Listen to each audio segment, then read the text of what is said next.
Vamos a continuar nuestro estudio bíblico de Efesios capítulo 2 y nos quedamos, nos toca el versículo 7 para mostrar en los siglos venideros las abundantes riquezas de su gracia, pero para poder entender de qué se trata esto, tenemos que recordar desde el 5 en donde el apóstol Pablo está recordando y exponiendo lo que hizo Dios con nosotros.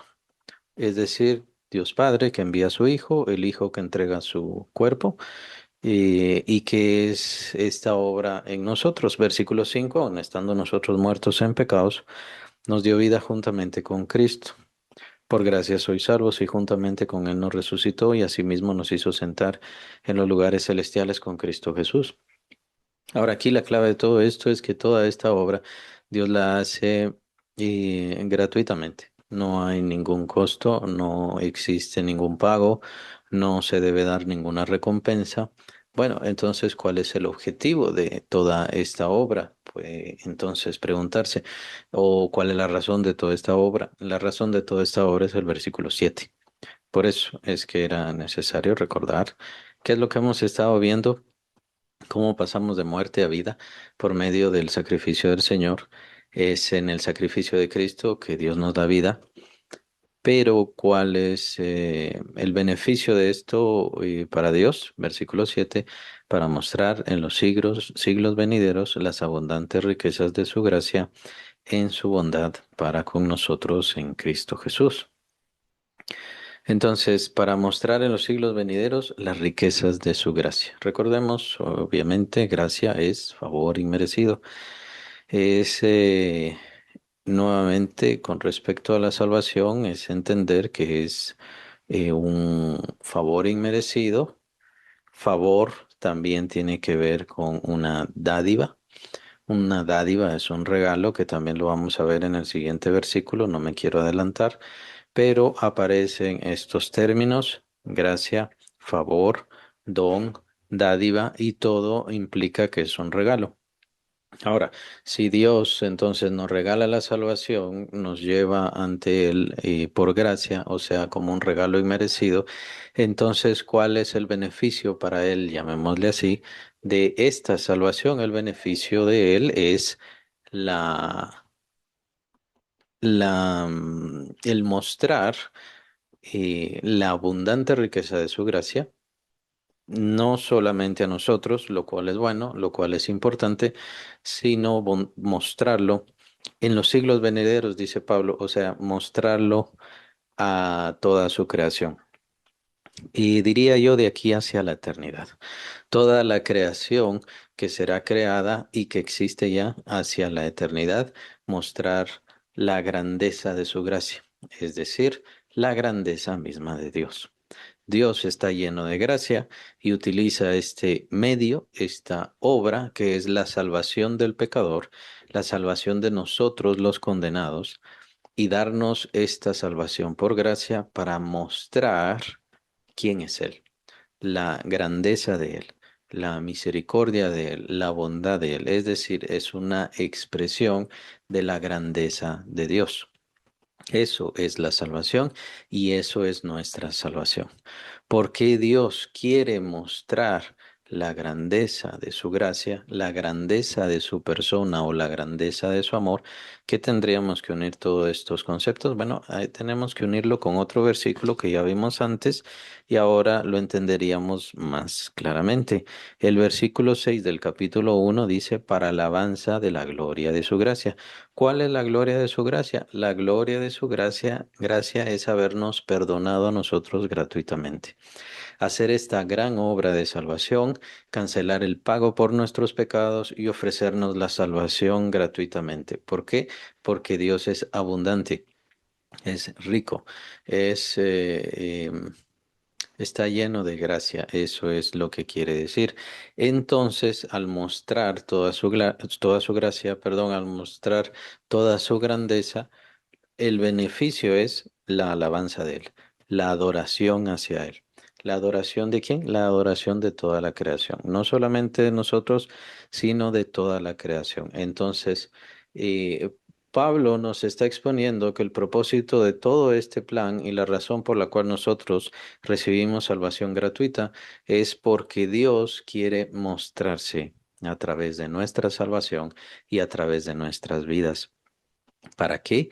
Para, eh, para que al vernos a nosotros, entonces Él sea glorificado. Para que, y no solamente por nosotros, sino para que pueda mostrarse en nosotros toda la obra de Dios y con esto entonces toda la creación exalte a Dios por la grandeza de su gracia. Es decir, Dios se muestra, tomemos en cuenta el universo, Dios se muestra por medio de su poder, de su ingenio, de su creatividad. Y lo vemos en el universo y lo vemos en este mundo, tal vez no tanto ir hasta el universo, pero lo vemos en este mundo, pero vemos su gracia, es decir, su favor, es decir, su misericordia. Sí, la vemos. El Señor Jesús lo expresa. El Señor Jesús habla de los pajarillos y dice, Dios cuida a los pajarillos, Dios le da de comer a los pajarillos y los pajarillos dependen de Él. Y si Dios cuida a los pajarillos, ¿no cuida igual a toda la demás creación? Por supuesto que cuida a toda la demás creación. Les da su tiempo de vida, su tiempo de existencia y también les da su alimento, aun cuando esto signifique cadenas alimenticias y todo lo demás. Pero todo es por parte de la misma gracia de Dios. Dios es quien sostiene todas las cosas por su gracia. Pero aún así, no es esa la mayor expresión de su grandeza, por eso es importante las formas como Pablo expresa esto, las abundantes riquezas de su gracia. Es decir, hasta dónde llega su gracia. Su gracia, su bondad, su misericordia, el afecto de Dios por su creación como tal y el deseo de Dios por tener afecto hacia los demás es tan grande que aún tomando una creación condenada, una creación rebelde, una creación arruinada, Dios en su favor y en su gracia les da salvación, les ofrece salvación y les ofrece renovación, restauración y por supuesto glorificación. Ya eso lo hemos visto en cuanto a la predestinación. Entonces, ese es el propósito de todo este plan. Pablo nos está hablando sobre esto. ¿Por qué Dios hace todo esto? ¿Por qué Dios espera tanto? ¿Por qué Dios tiene tanta misericordia? ¿Por qué Dios tiene tanta bondad? Porque está expresándose, porque está mostrando su corazón, su grandeza, su gracia, su misericordia y su maravilla.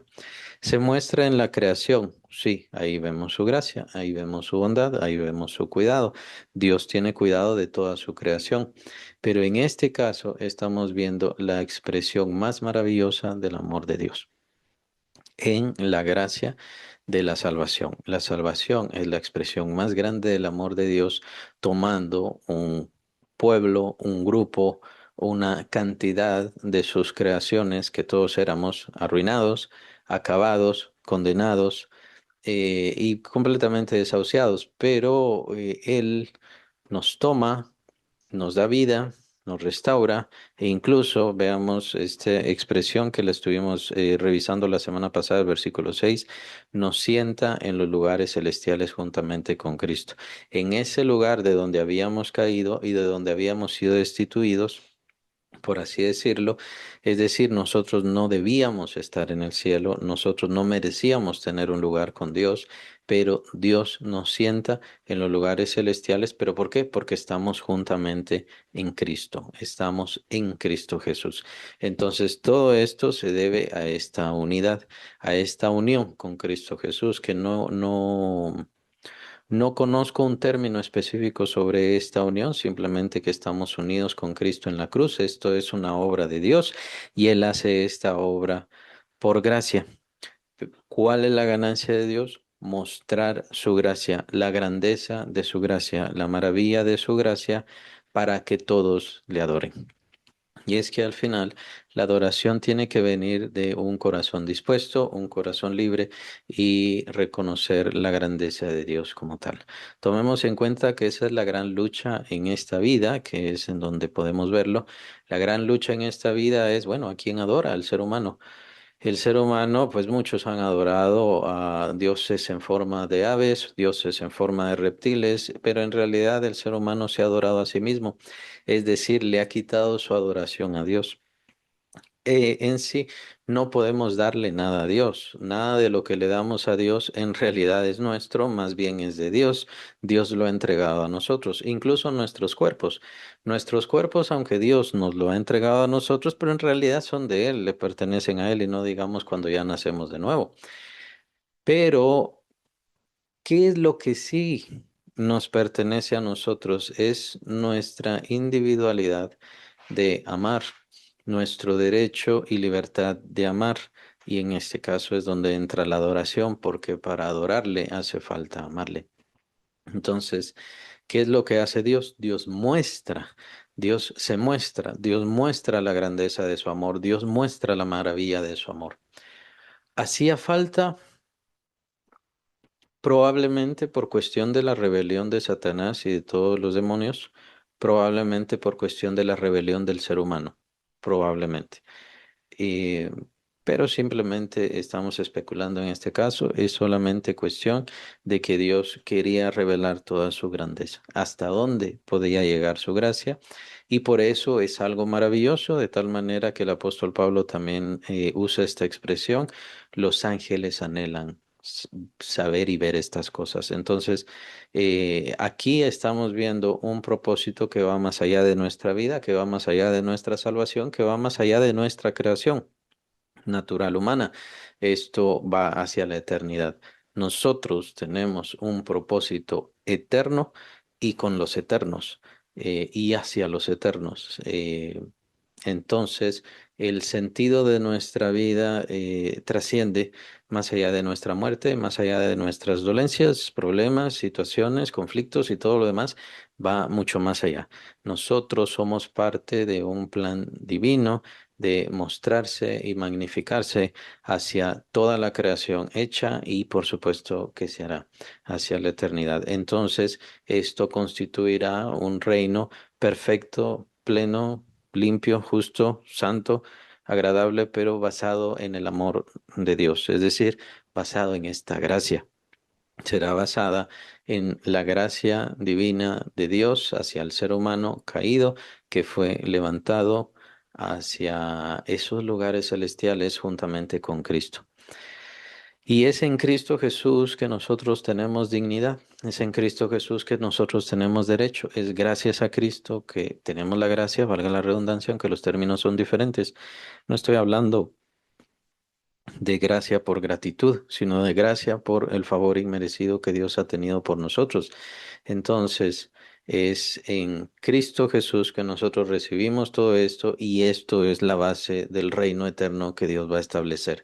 Dios mostrando la grandeza de Él y nosotros vamos a mostrar y hablar, es lo que habla Pedro también, que nosotros vamos a hablarle a las generaciones venideras, las abundantes riquezas de su gracia para con nosotros, porque en esta obra es que se basa precisamente todo el resto de la eternidad. El reino glorioso de Cristo. El reino glorioso de Cristo, nuestro trabajo y nuestro propósito, no solamente en esta vida, sino hacia la eternidad. Por eso es importantísimo este versículo y por eso quería unirlo con el versículo 6 del capítulo 1, porque obviamente también hay un proceso en todo esto. Dios quiere mostrar su grandeza y qué va a mostrar o qué va a producir, perdón, esa grandeza que Él muestre, lo que va a producir es adoración. La adoración es lo que Dios merece y es el único que lo merece. Tomemos en cuenta que es precisamente lo que le ha querido quitar Satanás. Él quiso ponerse en el trono de Dios porque quería la adoración, pero no quería el trabajo de Dios, no quería la entrega de Dios. Satanás no estaba preocupado por la creación y nunca lo estará. Satanás, aunque tiene un reino bastante pobre, pero al menos es su reino, el que ha establecido en base a mentiras y al pecado sobre esta tierra, pues no se preocupa. Veamos la evidencia de quién es Satanás, ¿no? Y vemos un reino de conflicto, un reino de odio, un reino de mal porque aunque Satanás tiene poder, nunca va a usar su poder para el bien, para lo bueno, para lo correcto, digámoslo así, para los que le sirven y que los que le sirven estén bien y estén en buena condición. Satanás siempre va a pagar mal. Claro, va a utilizar riquezas, riquezas mentirosas por lo general, riquezas efímeras, va a utilizar placeres, va a utilizar los beneficios o pseudo beneficios de esta vida, pero que muchas veces todos estos placeres y formas llevan a la autodestrucción, al igual este sentido de querer enriquecerse. Querer enriquecerse y querer tener poder casi siempre está basado en el sentido satánico, en donde lo que quiero es solo acumular y todo es mío y no me importa a quién se lo quite. Es la gran diferencia de Dios. Dios no es así. Dios, el poder que tiene, lo pone al servicio y Él se pone a servicio de todas sus creaciones. Ejemplo de eso es el que acabo de mencionar, los pajarillos que menciona el Señor Jesucristo. Dios cuida y atiende a los mismos pajarillos. Y entonces, si Dios hace eso, dice el Señor Jesucristo, si Dios hace eso con los pajarillos, ¿no valéis vosotros mucho más que muchos pajarillos? Por supuesto que sí. Entonces, ¿por qué? ¿Por qué tienen ansiedad hombres de poca fe? Entonces, se trata de que, por eso mencionaba, pareciera que sí está la necesidad de Dios de revelarse. ¿Por qué? Porque pareciera que su creación, como su creación, no nos damos cuenta de quién es Dios. En parte puede ser el pecado, es cierto, en parte puede ser la maldad, pero ¿y entonces por qué Satanás se revela contra Dios? Es decir, es como si Satanás quiere la gloria de Dios, pero no quiere el trabajo de Dios, y Satanás no entendía eso estando ahí ante Dios mismo y viendo la gloria de Dios, al igual que todos sus ángeles, no se daban cuenta de la grandeza de Dios. Por eso es algo que no me atrevo a definirlo, declararlo, pero sí me interesa personalmente especularlo. Era necesario que Dios se revelara en su grandeza para que al final toda su creación, y hablamos obviamente de la creación inteligente, toda su creación entendiéramos que ese lugar de trono glorioso y de autoridad absoluta en realidad solamente lo merece Dios. Es como el Señor Jesucristo es el único que merece ese lugar. Nadie más puede tomar ese lugar. Nadie más puede poseer su gloria. Él merece esa gloria, Él merece ese honor por su entrega, por quien es, por lo que hizo por nosotros.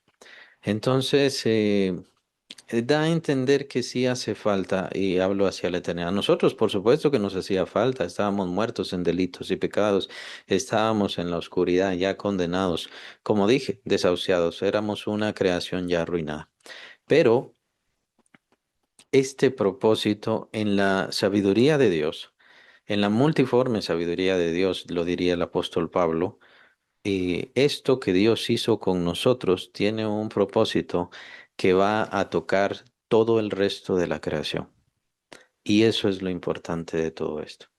Tomar en cuenta que nuestras vidas, es cierto, a veces nos pareciera que están fuera de nuestras manos, pero no está fuera de las manos de Dios y no está fuera del propósito de Dios. El propósito de Dios sobre nuestras vidas, sobre nuestra glorificación, tiene que ver con lo que Dios quiere hacer de nosotros para mostrarlo a todo el resto de la creación por toda la eternidad. Y que nosotros hablemos, ¿quién hizo eso? ¿Quién hizo eso? El Padre Celestial. El Hijo entregó su vida. Y por supuesto el Espíritu Santo estuvo con nosotros enseñándonos todas estas cosas y mostrándonos todas estas cosas, haciéndonos por su presencia en nosotros templo del Dios vivo, que aparece en la segunda carta de Corintios, capítulo 6. Importantísimo es todo esto porque vemos la gracia de Dios y no es solamente la gracia de Dios, son las riquezas tan abundantes de la gracia de Dios y esto por la obra del Señor Jesucristo. ¿Qué nos demanda Dios a nosotros? Nos demanda nada. En realidad es una obra que Él quiere hacer en nosotros para toda la creación. De nosotros, pues no se nos demanda nada sobre la salvación. Y es entonces este es el centro para el apóstol Pablo del por qué la salvación es por gracia, porque no existe ninguna obra que nosotros hagamos para pagar esto, porque no era la intención de Dios. Es que esto es todavía lo que no se capta. No, Dios no quiere ningún pago por la salvación. No exige ningún pago, ninguna cancelación por la salvación. Las obras, Pablo las va a mencionar más adelante. Pero estamos viendo esto en donde Pablo se queda quieto, se queda fijo en hacernos entender que es propósito de Dios, es deseo de Dios, son los planes de Dios y nosotros con nuestras intenciones y con nuestros deseos o con nuestras fantasías incluso, pues no podemos hacer absolutamente nada para pagarlo. También está, por supuesto, la idea de que una salvación tan grande es posible pagarla. Por supuesto que no, es imposible pagarla. Por eso es que el único que la podía pagar es Cristo Jesús con su persona, con su esencia, con su naturaleza y por supuesto con su entrega, al entregarse en la cruz por nosotros. Entonces, ese es el único medio, esa es la única forma. Nosotros no podíamos hacerlo, por lo tanto, la salvación tiene que ser gratuita. Y de hecho, esa es la conclusión del apóstol Pablo en el versículo 8, porque por gracia sois salvos por medio de la fe. Esto ya lo había dicho, por gracia sois salvos, pero ahora va a confirmar la cuestión de las obras. Y esto no de vosotros, pues es un don de Dios. En los manuscritos aparece, pues es dádiva de Dios. Dádiva de Dios es un poco más claro. No aparece, pues es un don de Dios. Don es la misma historia. ¿Qué es el don? Es una dádiva. ¿Qué es una dádiva? Es un regalo. Y es básicamente la misma historia con gracia. Gracia es lo mismo porque es un favor inmerecido. Dios hace un favor, pero que nosotros no merecíamos.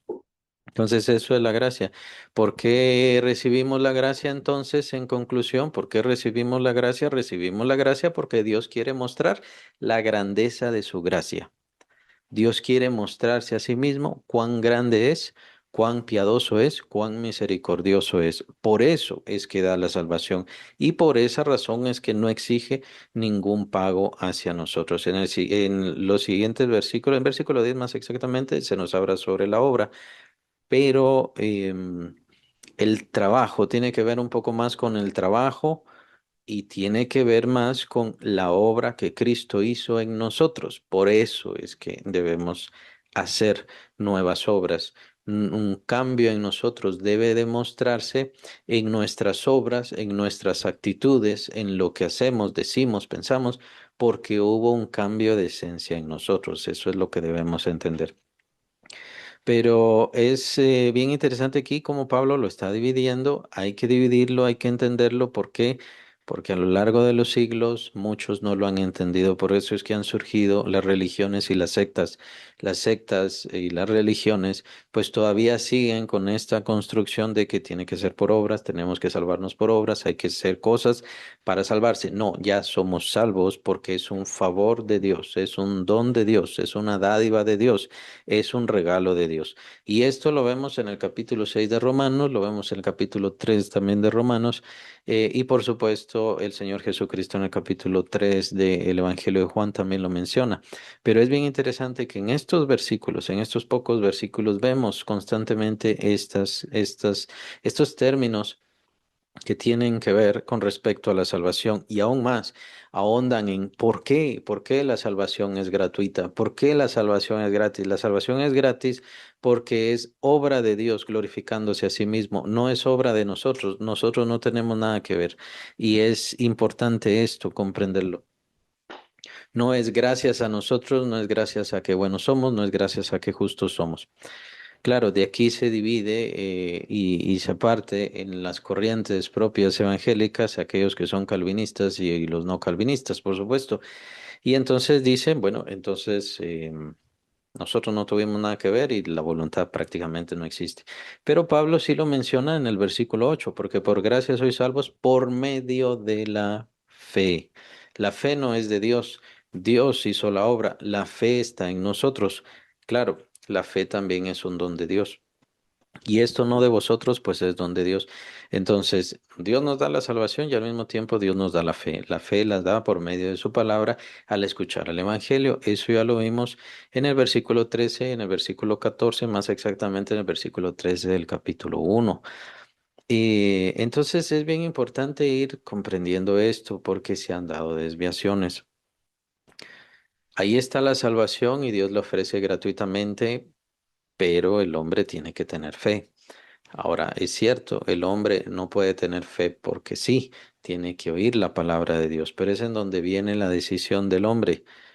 ¿Me quedo con la fe o desecho la fe? Es la decisión del hombre, es la voluntad del hombre. Por eso es que Dios expone su evangelio y el hombre es quien tiene que decidir. Ahora, claro, no quiere decir que esto es lo que haya que decirle a los nuevos creyentes o a los nuevos convertidos. No necesariamente hay que exponerles esto sobre la eternidad. Esto el apóstol Pablo lo está exponiendo a un grupo de creyentes que ya han madurado bastante en el conocimiento. No digo que sea un conocimiento secreto, sino lo importante de este pasaje es que Pablo ya nos está exponiendo cuál es el propósito de la salvación.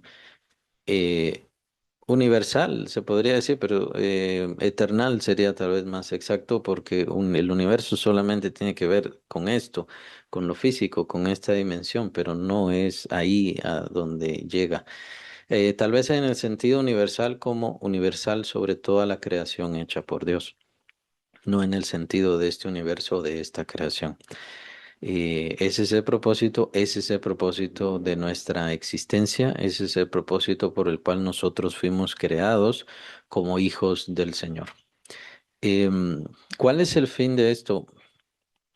Creo que es bastante personal, creo que es algo muy individual y al menos puedo pensar personalmente, creo que me descarga mucho em, sobre o descarga mi conciencia sobre qué es lo que yo tengo que hacer, cómo debo prepararme hacia la eternidad. Sí debemos prepararnos hacia la eternidad, sí debemos servir al Señor, pero en realidad todo esto demuestra que es una obra de Dios sobre nuestras vidas y que no tenemos em, tanta influencia sobre la eternidad o sobre la resurrección o sobre la gloria que vendrá a nosotros, incluso sobre nuestra corona, la corona que vamos a recibir, como que tenemos responsabilidad sobre todas esas cosas, más bien las responsabilidades de Dios, porque Dios es el que está haciendo la obra, Dios es el que me conoció, Dios es el que me llamó, Dios es el que me predestinó para entonces, y por supuesto, por eso es que Él ya ha predestinado la glorificación que tengo. Personalmente puedo verlo de esa manera, en donde, gracias a Dios, la eternidad no está en mis manos, mi eternidad no está en mis manos, y quien se vaya y quien no a la eternidad, pues tampoco está en mis manos. En mis manos está simplemente presentar el Evangelio, presentar la enseñanza, lo mejor que puedo, lo mejor que la conozco, lo mejor que el Señor me ha mostrado. Y debido a esto, entonces, cada quien cree o cada quien no cree, cada quien busca, cada quien no busca. Ya es decisión personal de cada quien. Pero entonces la eternidad de los demás no está en mis manos y ni siquiera mi eternidad está en mis manos. No malentendamos esto, pues sí, tenemos que dar lugar a Dios, tenemos que cumplir, tenemos que servirle, tenemos que honrarle y es a lo que nos vamos a dedicar al ver el versículo 10. ¿Hay alguna cosa más? En este versículo 7, las abundantes riquezas de su gracia en su bondad. El apóstol Pablo repite esto, gracia en gracia, pues casi que va implícito, pues es un favor inmerecido. Hace falta bondad, hace falta benignidad, hace falta ser bueno, hace falta no tener ninguna exigencia y así es Dios, es eso lo que está mostrando Dios. Dios no tiene ninguna exigencia hacia sus creaciones. Dios no tiene una demanda hacia sus creaciones más allá que adorarle, adorarle, pero la adoración no es una imposición, no es una obligación, como Dios acabando con nuestra libre voluntad. No, si es una obligación porque Él es nuestro creador, Él es el que hace todas las cosas y todas las cosas las hace maravillosas y perfectas, así como será todo este plan y es todo este plan. Lo que pasa es que no hemos visto la culminación del plan. Ese es el problema y ese es el llamado también de Pablo sobre este plan, sobre estos fines eternos de nuestra salvación. Es bien interesante esto porque para Pablo la salvación tiene fines hacia la eternidad, principalmente o primordialmente porque de seguro Él recibió muchas revelaciones al respecto. Pero para muchos creyentes esto es lo difícil, que pareciera que la salvación se quedó allá atrás. Allá atrás, hace 10 años, hace 20 años, allá me convertí. Pero para Pablo no, es lo interesante. Para Pablo, la salvación no es que se esté salvando todo el tiempo, no es que estaba convirtiéndose todo el tiempo, sino que la salvación que él recibe se mantiene presente en él todo el tiempo. Entonces, no debemos, no debemos verlo como algo que se quedó allá y por eso entiendo yo que muchos creyentes se quedan en frialdad. Tomemos en cuenta, algunos creyentes que se acaban de convertir y tienen una conversión de entrega, de esfuerzo, de amor, es decir, un cambio radical en sus vidas. Y lo que vemos es que se entregan al Señor, lo que vemos es que tienen ánimo, que tienen esfuerzo. ¿Y por qué yo como creyente, que ya llevo varios años siendo creyente, por qué no tengo esa entrega? ¿Por qué no tengo ese espíritu? ¿Por qué? Porque para mí la salvación se quedó ahí atrás. Pero para esa persona la salvación ahí está presente. Y entonces a eso es a lo que me refiero. El escritor de Hebreos habla de que ya no nos basemos tanto en lo primitivo del Evangelio o en los términos primitivos del Evangelio, pero él se refiere a las cosas sencillas, elementales. Aquí ya no estamos viendo de forma sencilla y elemental la salvación. La salvación vista de forma sencilla, pues obviamente todos nosotros conocemos lo que llamamos el plan de salvación. Cristo vino, entregó su vida para que nosotros tuviésemos salvación.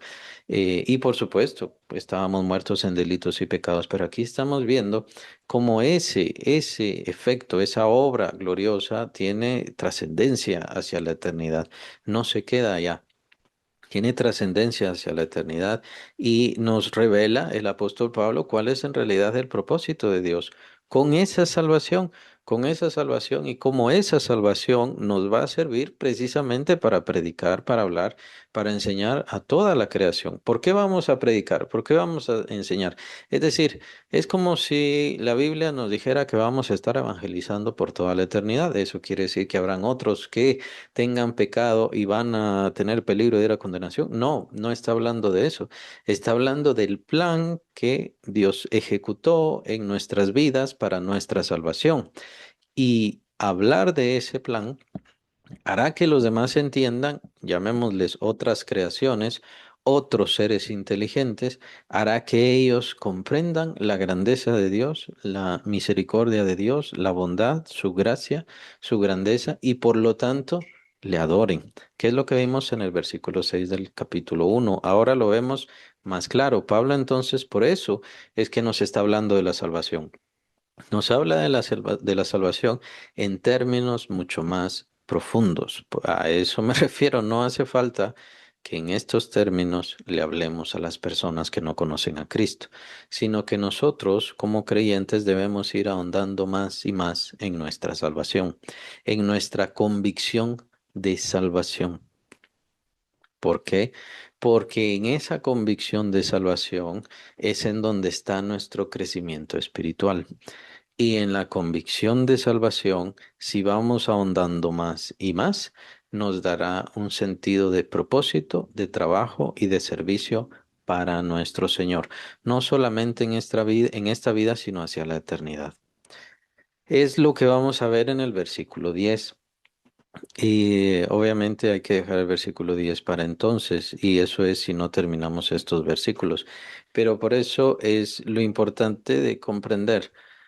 No quiere decir que demos todos estos términos a quienes no conocen a Cristo.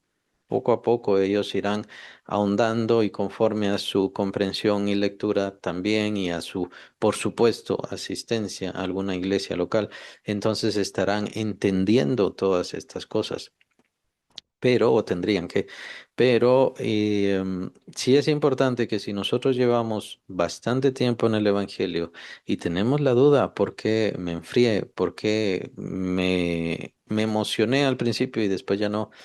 ¿Por qué? Porque el sentido de la salvación se quedó ahí atrás. Allá atrás, en aquel tiempo, hace 5 años, hace 10, hace 20, hace 30, hace 40, y no seguí avanzando sobre esa base. Pablo entonces tiene la base de la salvación y él sigue creciendo sobre esa base. Eso es lo importante de esto. Por eso es que espero que estemos entendiendo de que Pablo no cambia de temas. Si venía en el capítulo 1 hablándonos de cosas profundas, importantísimas, tan eternas, la predestinación, la herencia y todas estas cosas, y ahora viene a hablar a partir del capítulo 2, inicia ya con la salvación. Pablo no quiere decir que redujo o limitó el nivel de conocimiento, sino que Pablo está dándonos la base y la continuación de todo su conocimiento tan profundo. Lo que pasa es que Pablo sí recibió revelaciones, eso es lo grande de esto.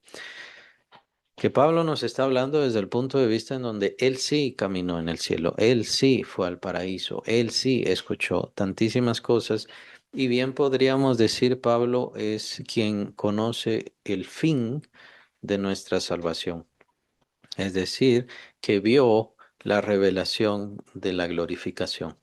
Y tomemos en cuenta que aún en este tiempo y todos nuestros hermanos y hermanas que están en gloria están esperando la glorificación al igual que nosotros. Entonces, todavía no han visto todo el efecto de la salvación. La misma muerte de nuestro cuerpo indica que no se ha dado todo el efecto de la salvación, todo el efecto de la glorificación, toda la ganancia por la obra de Cristo.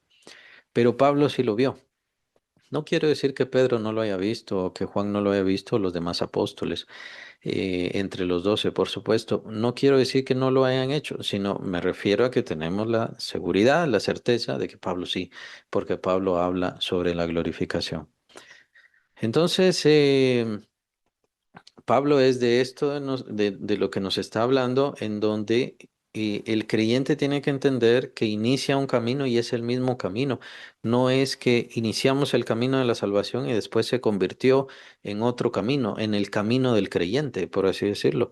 Es el mismo camino de la salvación. Inicia en ese punto y termina en la glorificación y exaltación del creyente. No por sus obras, no por lo que él gana. Quería aclarar también esta cuestión, pues lo vamos a ver un tanto más en el versículo 10, pero no se trata que nosotros estemos ganando coronas, no se trata que nosotros estemos ganando galardones, porque de la misma manera, ¿qué podemos hacer para ganar todo eso? Es lo mismo que vemos en el versículo 6. ¿Qué podemos hacer nosotros para ganar un lugar celestial? Para ganarnos ese lugar celestial. ¿Qué podíamos hacer? Y eso no es una corona, eso no es una herencia, eso no es tener y gobernar sobre ciudades como el Señor le menciona a sus discípulos. Em, Solamente es estar en los lugares celestiales. ¿Qué podemos hacer para estar en los lugares celestiales? Absolutamente nada. No hicimos, pero entonces, ¿por qué estamos en los lugares celestiales? Estamos en los lugares celestiales, lo dice ahí, con Cristo Jesús. Debido a que Cristo entra a la gloria, entonces nosotros también entramos a la gloria. ¿Por qué? Porque estamos en Cristo. Y esto es gracia de Dios. ¿Para qué? Para que se demuestre su grandeza, su maravilla, su amor y su majestad, por supuesto. Bien, entonces señalo otra vez el versículo 8 donde se menciona, pues es don de Dios, o sea, es dádiva de Dios. También otros manuscritos lo traducen como dádiva. Y la dádiva es un regalo. Lo vemos en el versículo 23 del capítulo 6 de Romanos, porque la paga del pecado es muerte más la dádiva. ¿Qué es una dádiva? Es un regalo.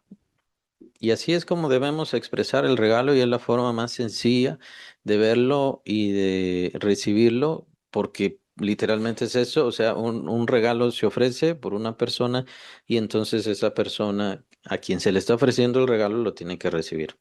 La cuestión con esto, y siempre lo expreso y siempre lo digo, en el caso del evangelismo, es que un regalo, si se quiere, se recibe y si no se quiere, no se recibe. ¿Por qué la gente se va a condenar? ¿Por qué la gente va a condenación? Porque Dios les ofrece el regalo de la salvación y ellos no lo quisieron. entonces el regalo se ha menospreciado o se ha despreciado. El regalo ofrecido se rechaza debido a no recibirlo. Es así. Debido a esa libertad, debido a esa, creo que el término sería gratuidad. No sé si existe eso, pero el hecho de que sea gratuito, que sea libre, pues obviamente la gente lo ve como sin valor, pero tiene un gran valor. Es inmenso el valor. Yo siempre digo, el precio o el costo de nuestra salvación fue Cristo quien lo pagó. Nosotros no lo pagamos, ni lo podríamos pagar, y nadie lo podría pagar, ni aun toda la humanidad podría pagar la salvación de nadie. Em, pero es Dios quien lo paga y lo entrega al ser humano gratuitamente. Pero el hecho de ser un regalo significa que es un ofrecimiento. Ahora, ¿cuál es la característica con el ofrecimiento? ¿Cuál es la característica con el regalo? Que un regalo, quien lo va a recibir tiene que confiar en la persona, confiar, ahí entonces entra la palabra clave de esto, confiar en la persona que se lo está ofreciendo. La persona que se lo está ofreciendo es una persona confiable, es lo que va a decir la persona que va a recibir el regalo. Entonces, siempre cuando estoy evangelizando, siempre hago esta suposición o esta figura. Y recibiríamos un regalo de alguien de la calle. Una persona de la calle quiere entregarnos un paquete de la nada, o tiene moña o lo que sea, y entonces, mire, aquí está. Le quiero regalar esto. Y de hecho algunos me han contestado que sí. Es bastante chistoso, ¿no? Pero entonces yo les digo, ah, bueno, ¿y si es una bomba? ¿Y si tiene veneno? ¿Y si tiene alguna cosa? Si le ofrecen algo de comida, si le regalan algo de comida, ¿tiene alguna droga o algo así? ¿No? Entonces, sí, sí se encuentra un poquito, a veces algunas personas que son como que muy crédulas, ¿no? Se pasan mucho de crédulas. Y, pero es precisamente esta la situación que se da cuando Dios ofrece la salvación gratuita y esa persona lo rechaza es porque no está confiando en Dios. Literalmente es eso, no está confiando en Dios. Y está diciendo que Dios no es confiable, que Dios no cree en Dios, no confía en Dios y no está confiando en que Dios le pueda ofrecer la salvación gratuitamente. Debido a esto es que las personas se condenan. Esto es tan grave que dice el último capítulo, capítulo 5 de Primera de Juan. Dice el apóstol que hacen a Dios mentiroso. Entonces, esa persona que rechaza el regalo de Dios, el regalo de la salvación, hace a Dios mentiroso. Y por eso es la condenación. Entonces, aunque la salvación es gratuita, Dios ofrece el rescate del ser humano.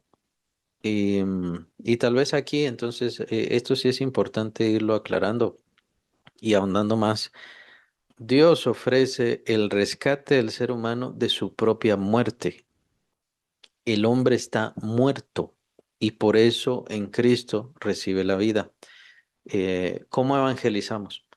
Y tomen en cuenta, el constante del evangelismo es, cree en Cristo Jesús y entonces se va a salvar cuando muera. No, ahí está el gran error. Ahí está la gravedad y probablemente es gracias a estos conceptos que se va disminuyendo el valor y la esencia del evangelio. Es decir, tal vez porque la gente no quiere dar a conocer la verdad, tal vez porque la gente no quiere ser brusca u ofensiva, supuestamente, ¿no? Porque no es ninguna ofensa, pero tal vez esa es la razón. Lo que no evangelizamos es decirle a la gente, usted ya está muerta. Usted es una persona que está muerta en delitos y pecados. Usted es una persona que no solamente tiene una separación con Dios, tiene una separación con la realidad. No entiende la realidad, no comprende la realidad porque ni siquiera se da cuenta lo que viene contra usted. Y por supuesto, ¿no? Contra la familia, que es ahí donde también se sienten muy ofendidos. Ah, ya está hablando de mi familia. Pero están muertos. Es decir, y de esto habla el Señor Jesucristo en el capítulo 5 del Evangelio de Juan, y es bien importante, y el Señor ahí ahonda bastante sobre esto, Yo les doy vida. Yo vine para que tengan vida y ustedes tienen que venir a mí para que yo les dé vida. No está hablando de la salvación, es decir, no está hablando de algo que va a suceder cuando fallezca, cuando termine su tiempo sobre esta vida. Es algo de en este momento usted no tiene vida. Está muerto, está muerta y la única forma es venir a Cristo para poder tener vida. Claro, entonces de ahí vienen las otras consecuencias. La consecuencia de estar muerto en delitos y pecados, como inicia el versículo 1 de este capítulo 2, la consecuencia de estar muerto en delitos y pecados es que, por supuesto, después vendrá a fallecer. Su cuerpo va a fallecer. Su cuerpo tiene nada más un espacio de vida y ese espacio se acorta por cualquier cosa. Por cualquier cosa, por cualquier irregularidad, vivimos en este mundo malo y todo el tiempo hay muerte. Casi que es la actividad más importante o que le da más fuerza al ser humano, quitarle la vida a otros seres humanos. Entonces, simplemente en cualquier momento podremos morir todos. Y lo dice el Señor Jesucristo claramente, yo tengo un tiempo, el tiempo de ustedes cualquiera es. Entonces, simplemente es un espacio de vida que tiene este cuerpo, pero esa persona ya está muerta. Y entonces terminará su tiempo de vida física, humana, y viene la corrupción del cuerpo, es parte del pecado, viene entonces la condenación del alma. Por supuesto, ¿qué pasa con el creyente? Que el creyente necesita a Cristo hoy para que tenga vida. Necesita a Cristo hoy para que le levante de entre los muertos. Necesita a Cristo hoy, no necesita a Cristo cuando se va a morir. Ahí es donde vienen las fallas de los que evangelizan y por supuesto de aquellos evangelizados mal, en donde piensan que Jesús es el remedio para cuando me muera, es decir, cuando fallezca, cuando termine mi vida sobre esta tierra. Y entonces por eso es que muchos cuando ya están en la cama de muerte o de proceso de muerte, ya están en proceso de muerte, ya están en ese momento. Entonces ahora sí quiero entregarme a Jesús porque piensan que Jesús solamente sirve para ese paso. Y en eso mismo fallan y por eso mismo es que también se van a condenación, si eso no existe. Recordemos que en la religión están estos efectos. En la religión están estos efectos y estos eventos que le llaman los santos óleos y todo eso, la extrema unción y todas esas cosas, en donde supuestamente ahí con eso se le da salvación. Y muchos tratan el evangelio de esta manera. Es muy mediocre, muy pobre y es terrible. Muchos tratan el evangelio de esta manera, como que Jesús es el remedio para la muerte, nada más física. Ah, y entonces después ya no se fue al infierno, entonces se fue al cielo. Y simplemente tratan así, y esa es una forma muy pobre de tratar el evangelio y el santo evangelio que hemos recibido. Esa persona, toda persona, todo ser humano está muerta sin Cristo. Sin Cristo está muerto, acabado, arruinado. Solamente es cuestión de tiempo para que venga ya la condenación y todo lo demás. Todo el proceso de separación y de ruina apenas tiene este breve tiempo de vida para poder reconciliarse con Dios. Y es la expresión del capítulo 5 de Segunda Corintios. Tenemos el ministerio de la reconciliación, porque sin esa reconciliación esas personas seguirán en muerte y por supuesto después vendrá la condenación. Pero como reducimos el evangelio a esta cuestión ya ni siquiera básica, porque eso no es básico, eso es torcer el evangelio. El evangelio en donde Jesús solamente sirve y es el efecto y es el antídoto o es la vacuna para el momento cuando viene su muerte, bueno, ya redujo el evangelio y no conoce el evangelio. Le recomiendo que vaya a leer más y más la palabra. El verdadero evangelio nos muestra que todo hombre está muerto y todo hombre está arruinado, todo ser humano, sin importar quién sea. Y el único remedio para eso, y por eso es que necesita a Cristo ahora, la única forma como puede tener vida es si tiene a Cristo hoy en su vida. Y ya después vienen las consecuencias, efectos y todo lo demás. Por supuesto, vendrá la muerte del creyente. A nosotros es igual, en cualquier momento podemos morir, en cualquier momento podemos perder la vida, pero ya está Cristo, ya estamos unidos a Cristo. Debido a que estamos unidos a Cristo, dice el Señor, aunque esté muerto, vivirá. Aquel que creyera en mí, aunque esté muerto, vivirá. Por eso dice Pablo, ausentes del cuerpo, presentes con el Señor. Entonces, al verlo de esta manera es bastante delicado.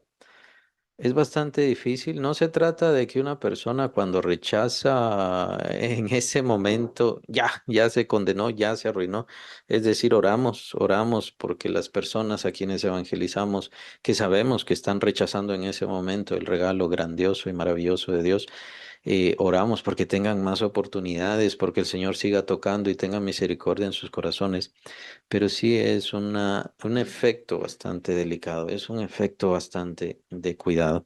La gente no se da cuenta que han rechazado la gran riqueza de Dios y el único remedio para sus vidas en ese momento.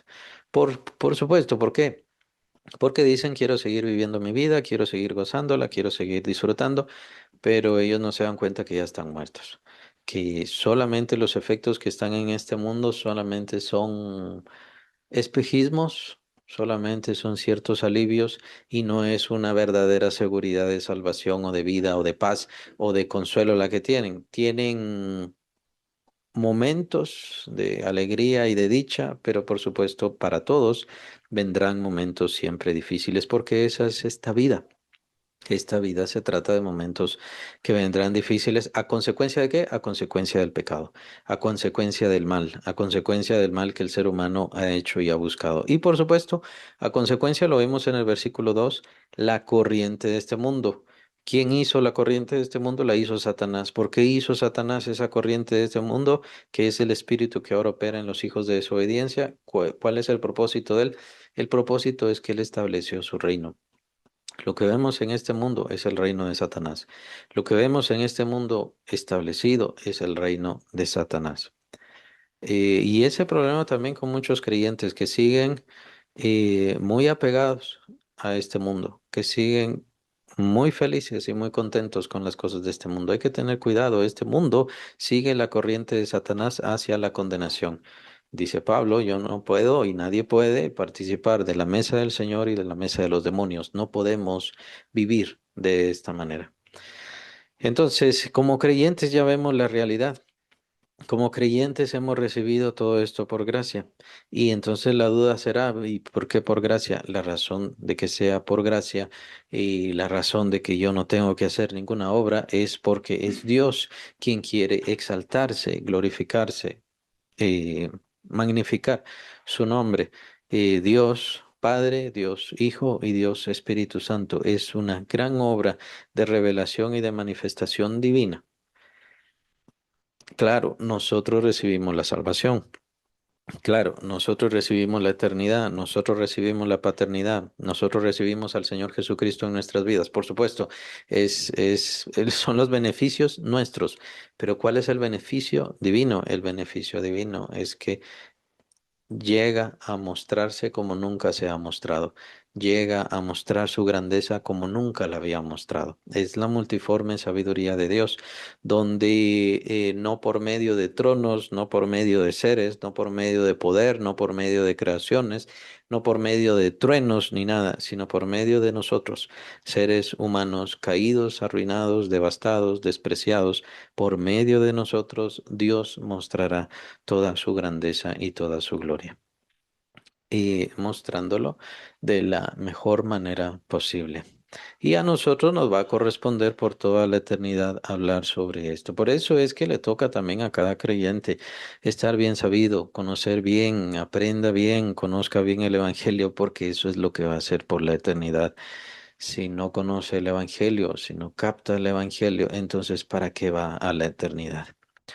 No le discuto, por supuesto. Sé que ir a ver las calles de oro es muchísimo mejor que estar en el lago de fuego, por supuesto, pero no tiene sentido. Para eso va, para toda la eternidad. Vamos a seguir hablando, vamos a seguir testificando del Señor, vamos a seguir mostrando la grandeza de Dios, pero ya no será solamente hablado, sino será esto que Dios me ha dado, esto que Dios ha hecho en mí, esta corona que Dios me ha puesto. ¿Por qué? No la merezco yo. Y nunca la merecí y nunca la voy a merecer. Esta corona es por la gracia misma de Dios. ¿Qué espera Dios de nosotros? Solamente adelanto esto con respecto a las obras que tiene que ver el versículo 10, tiene que ver con la fidelidad. Dios quiere entregar un reino glorioso, eterno, maravilloso a fieles. A fieles. De eso trata la parábola de los talentos, que es de las últimas parábolas que dijo el Señor Jesucristo. A fieles. ¿Por qué a fieles? Porque Satanás no fue fiel, porque sus demonios no fueron fieles. Incluso ve errores, al menos así menciona la palabra, uno de los salmos. Job también, si no estoy mal, también se menciona esto. Entonces, Dios quiere siervos fieles, o sea, siervos perfectos a quienes entregarles su reino, la herencia. Y de eso se trata. No es que hicimos suficientes obras para ganarnos, es que es imposible. La herencia que vamos a recibir es imposible. Pero lo que Dios sí quiere y lo que Dios sí demanda de nosotros es esta característica de fidelidad. Y en la característica de fidelidad tiene que ver con permanecer haciendo y cumpliendo las cosas aunque no me sean agradables. Un trabajo, un trabajo no me es agradable, pero yo tengo que ser fiel. Y no quiero decir que todos los trabajos sean agradables, sino que muchas veces en nuestros trabajos hay cosas pues que no nos agradan, se vuelven tediosos, se vuelven cansados, se vuelven molestos o cualquier cosa así. A veces es un trabajo difícil, a veces es un trabajo sucio, lo que sea, pero hay que hacerlo. ¿Por qué? Porque es necesario para el trabajo, hay que hacerlo, es parte del trabajo. Y entonces es donde entra la fidelidad. Para Pablo no fue agradable y no es que fuera agradable para Dios meter a Pablo en la cárcel. Fue necesario. Pues tenemos esta misma carta que estamos estudiando ahora, la tenemos precisamente porque Pablo estaba en la cárcel, era prisionero.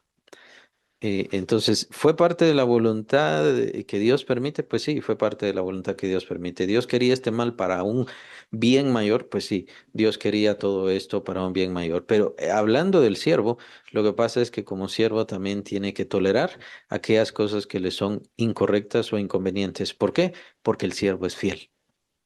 El siervo tiene que ser fiel. Entonces, es de tomar en cuenta, aquellos son siervos, pero cuando vienen los problemas y los conflictos, dejan de ser fieles, dejan su fidelidad a Cristo. Cuando viene el dinero, cuando vienen las riquezas, cuando viene la fama, dejan de creer en Cristo, dejan de servir a Cristo. Es entonces donde nos damos cuenta de la fidelidad. La fidelidad se tiene que mostrar en la riqueza, en el poder, en lo llamativo, en lo carismático, así como la fidelidad tiene que mostrarse en la mala fama, en el odio, en el rechazo, en el desprecio y en todas esas cosas. El trabajo es parte de todo, pero la clave, y el Señor lo dice ahí precisamente en la parábola de los talentos, sobre poco fuiste fiel. Esto lo repite el Señor Jesús, se lo repite a sus siervos que fueron fieles. Sobre poco fuiste fiel, entonces te pondré sobre mucho estarás. ¿Por qué? Porque seguirás siendo fiel. Y esa fidelidad tiene que sostenerse. Pero entendamos entonces que la fidelidad no es un pago, no le estamos pagando a Dios por los beneficios y los galardones que Él va a poner en nosotros o va a entregarnos para que nosotros los administremos.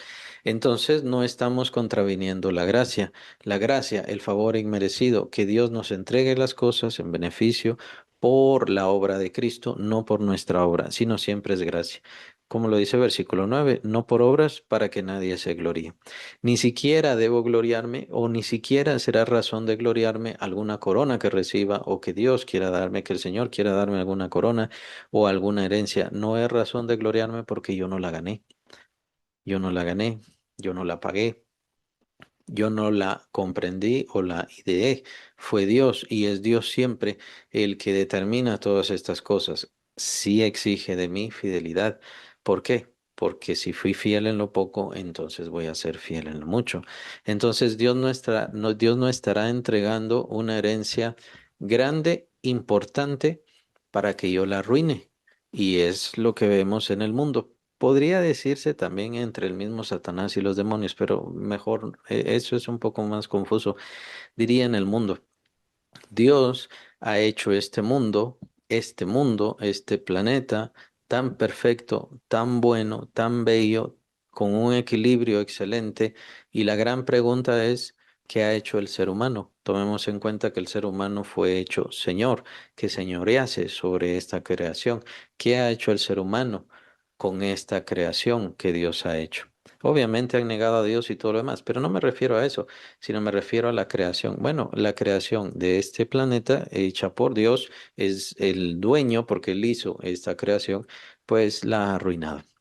¿Esto qué quiere decir? Que es un administrador eh, descalificado. El ser humano, como está ahora, a causa del pecado, a causa de su maldad, es un administrador descalificado.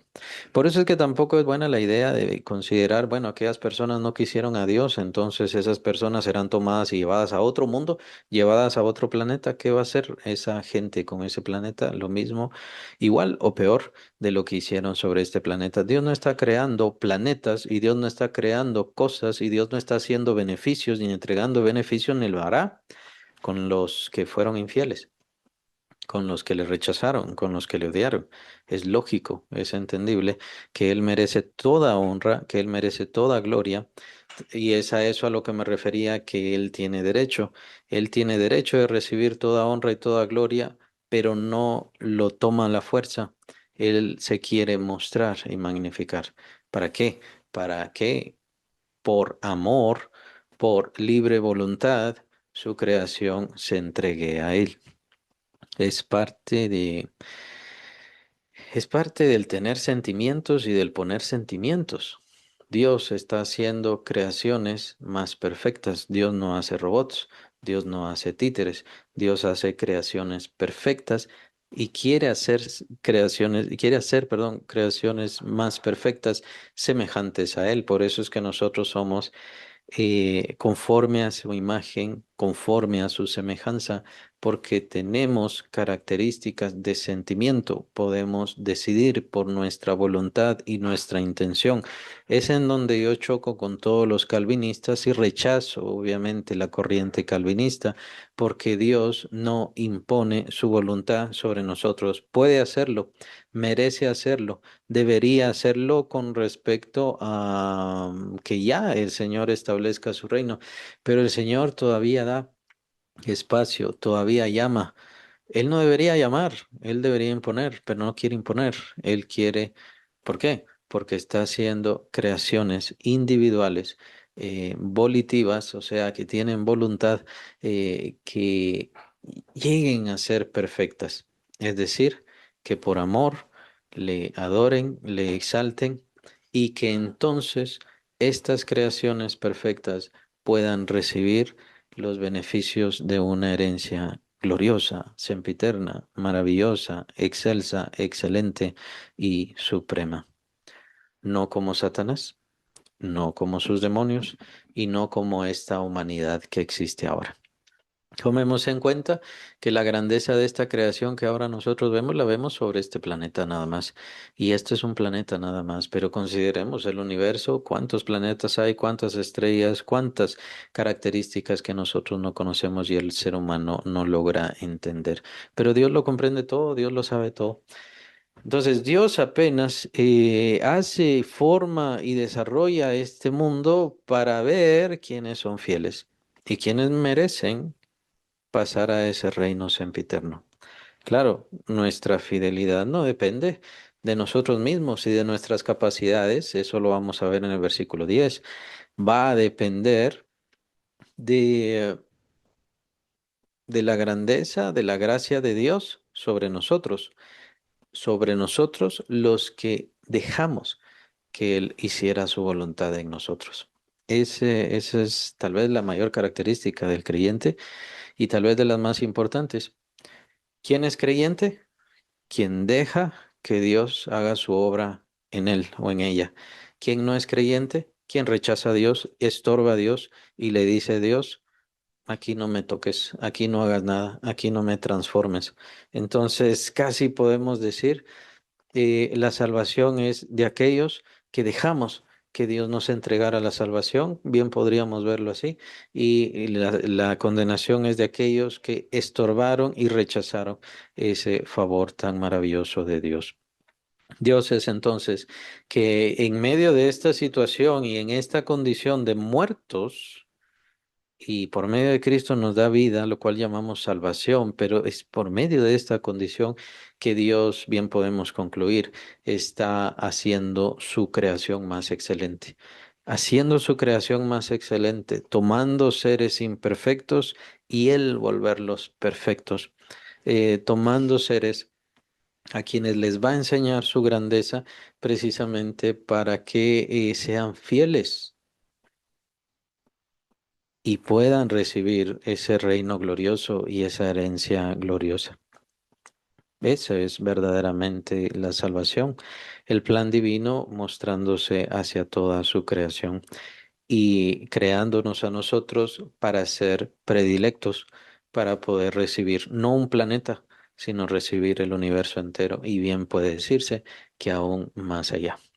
Cristo Jesús es quien recibió esta herencia. Tomemos en cuenta que nosotros somos coherederos con Cristo. El heredero es Cristo, porque Él es quien lo ganó todo. Nosotros somos coherederos con Cristo. ¿Y esto qué, a qué voy con esto? Que todo estará siempre unido y estaremos siempre unidos a Cristo Jesús. Ahora vemos una unión conceptual, vemos una unión por convicción y Dios está esperando y observando. ¿Quién tiene esa convicción? ¿Quién mantiene esa convicción? ¿Quién tiene esa seguridad? Pues obviamente su fidelidad va a depender de todo eso. Pero más adelante ya veremos cada vez más y más la certeza, la seguridad y la manifestación de esta unión. Es decir, nosotros no es que vamos a recibir un reino y este reino me pertenece a mí y es solo mío. No, el reino, la herencia que recibiremos en realidad es de Cristo. Siempre. Él la ganó. Él es él es el dueño absoluto. Él nos la entrega a nosotros como administradores de él, pero sí somos coherederos con Cristo. Entonces, a lo que voy es que no vamos a tener nada, sino que conceptualmente comprendamos que todo se lo debemos a Cristo Jesús, que Él es el dueño de todo, que Él es el dador de todo. Este concepto es bien importante porque lo menciona Pablo al demonio en en el versículo 2 de este capítulo. Es interesante esto porque el demonio quiso poseer y trata de poseer esta tierra, trata de poseer este mundo, estos gobiernos, estas mentes, por así decirlo, y quisiera poseer a cada ser humano. Trata de poseer, pero nosotros debemos alejarnos de ese concepto de posesión. Todas las cosas son de Dios. Yo soy un administrador de Él. Claro, en esa administración misma significa que tengo herencia, posesiones, veo la grandeza de Dios y vamos a ser administradores de de una grandeza mucho mayor que la gloria que vemos sobre este planeta que Dios ha establecido. Este planeta fue sujeto a vanidad, dice Pablo capítulo 8 de Romanos, fue sujeto a vanidad por causa de aquel que la sujetó en esperanza. Entonces, esta creación de este planeta tan bello en muchos lugares, que obviamente el hombre ha arruinado, esta creación todavía es una creación que está sujeta a vanidad. No es la creación gloriosa de Dios, esa libertad de los hijos de Dios que Dios va a establecer por medio de su Hijo Jesucristo. De esa sí nosotros seremos los herederos, pero es de entender, no nos vamos a separar de la herencia de Cristo. Es herencia de Cristo, es herencia de Dios, es propiedad de Dios. Nosotros somos propiedad de Dios, nuestro cuerpo es propiedad de Dios. Esa tal vez es la forma más sencilla de verlo. Nuestro cuerpo es nuestro, sí, Dios nos lo ha entregado, sí, pero también es templo de Dios. Por lo tanto, quien tiene más derecho sobre nuestro cuerpo es Dios, le pertenece a Él decide sobre nuestro cuerpo. Es conceptualmente que yo entiendo por convicción. Mi cuerpo, entonces, mis miembros, como lo dice Pablo, presentemos nuestros miembros a Dios como servidores de la justicia, ya no servidores de la maldad como antes. Quien no entiende eso, obviamente sigue sirviendo la maldad y sigue usando su cuerpo para maldad, pero no se da cuenta por concepto, por convicción, por fe, entender de que su cuerpo le pertenece a Dios. Ahora, ¿me pertenece a mí? ¿Eso significa que no me pertenece a mí? No, o sea, es de Dios. Dios me lo ha entregado a mí para poder utilizarlo en este medio y en esto que debo hacer. Eso igual lo vamos a ver en el versículo 10. Pero es bien interesante esto, que la idea es que no será mi reino, no es mi posesión, que es un concepto que el demonio ha puesto y que nuestras vidas egoístas separadas de Dios también ha establecido en nosotros. Esto es mío, esto me pertenece. Hay que dejar de tener tanto ese concepto. Todas las cosas son del Señor. El Señor nos la va a entregar a nosotros y nos la va a entregar a nosotros para que le sirvamos a Él en estas cosas que son de Él al final y que siempre serán de Él. Y es cuestión de reformar los conceptos. Es cuestión de adquirir las convicciones. Es bien interesante todo esto y todo parte sobre la base de la salvación. Es ir profundizando sobre la salvación. Y creo que eso le hace falta mucho a los creyentes, especialmente a los actuales. Le hace falta mucho a los creyentes que vayan profundizando sobre la salvación, se despiden de la salvación y quieren alcanzar mayores estratos espirituales, supuestamente. Bueno, los mayores estratos espirituales, si eso existiera, que no en sí, como concepto no existe, pero quiere profundizar, profundice en la salvación y entonces va a encontrar la esencia de una vida cristiana más dedicada, más entregada y que la salvación no se separa de la eternidad y la glorificación que estamos esperando, que es mayor. Lastimosamente para algunos creyentes sí es así, pero creo que es porque no conocen los conceptos bíblicos. Así que eso es a lo que nos dedicamos nosotros, esforzándonos para beneficio de los creyentes y de la iglesia del Señor Jesucristo.